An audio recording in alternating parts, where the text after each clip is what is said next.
Hey, it's Soul, and today I want to continue talking about the world of Warcraft with regards to pacing or Time gating. whatever you want to call it.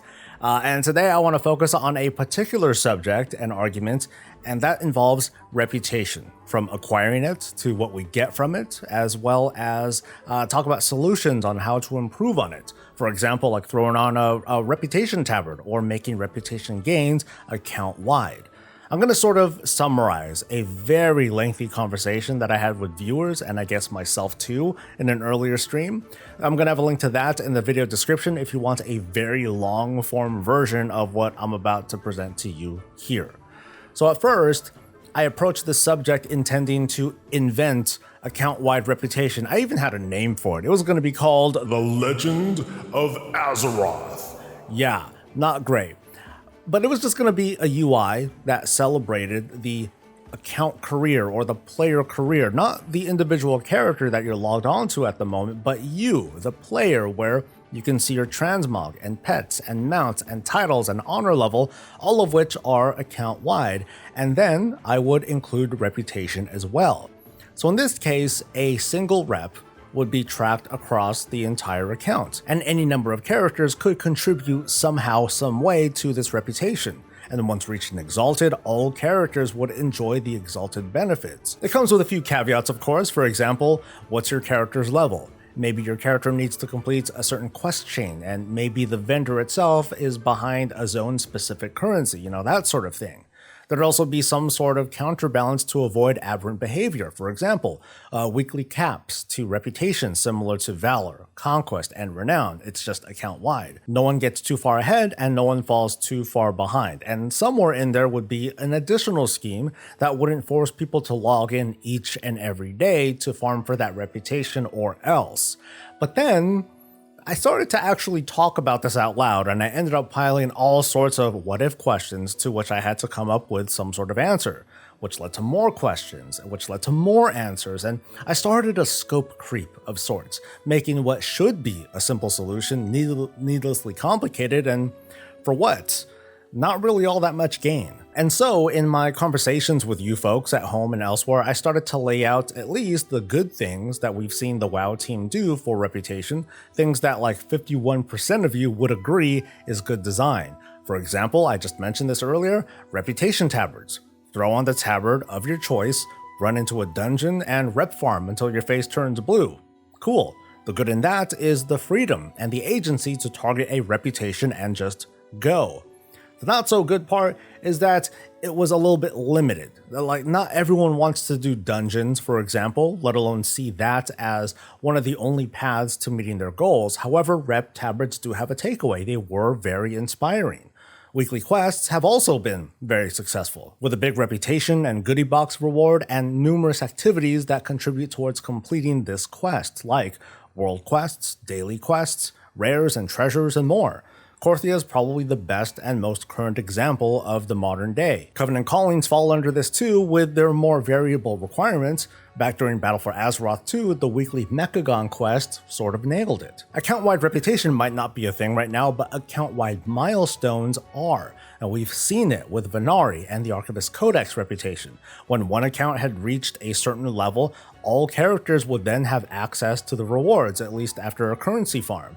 Now this, unfortunately, was not used with any sort of consistency, but we know that the tech is there now. It's not just about building reputation, but what we get after earning it.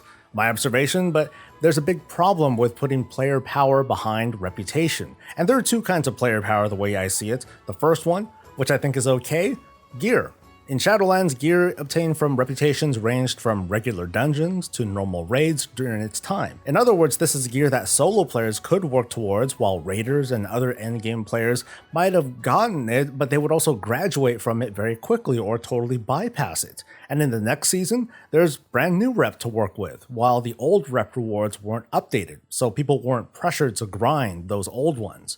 Gear is not a unique reward, is my point. Unique player power that can't easily be found anywhere else, I think that has been problematic for players. And to that, I'm talking about Azerite essences and their ranks. And I'm talking about the legendary memory in patch 9.2, which has been made easier to get a week before its launch, The argument that I'm making is that what seems to work best is when rewards from reputation are almost purely cosmetic and don't offer a unique form of power. And cosmetics are great because they're already account-wide, challenging the pressure that players put onto themselves to rep grind for what, the sake of making all the bars say exalted on their alts? I mean, okay, there is a value in that, I just question if the game ought to be designed around that particular value. Suddenly though, in my conversations, I came upon a bit of revelation in the form of contracts, the item that's made by scribes. Contracts, by the way, those are items that you use to get a 7-day buff. While the buff is active, you get a small bit of reputation for the faction of your choice by doing world quests.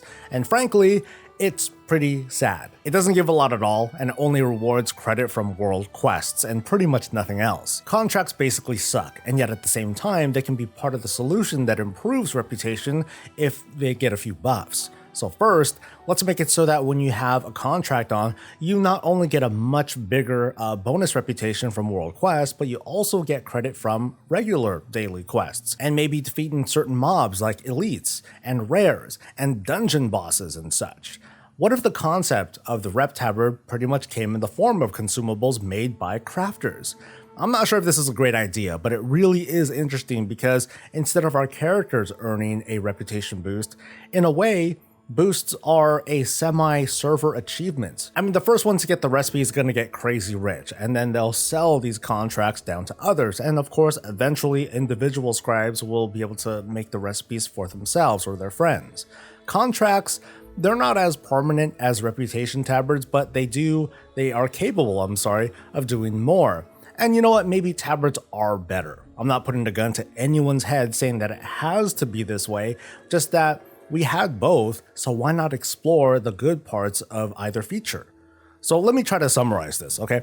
There are benefits to account-wide reputation, I can see that.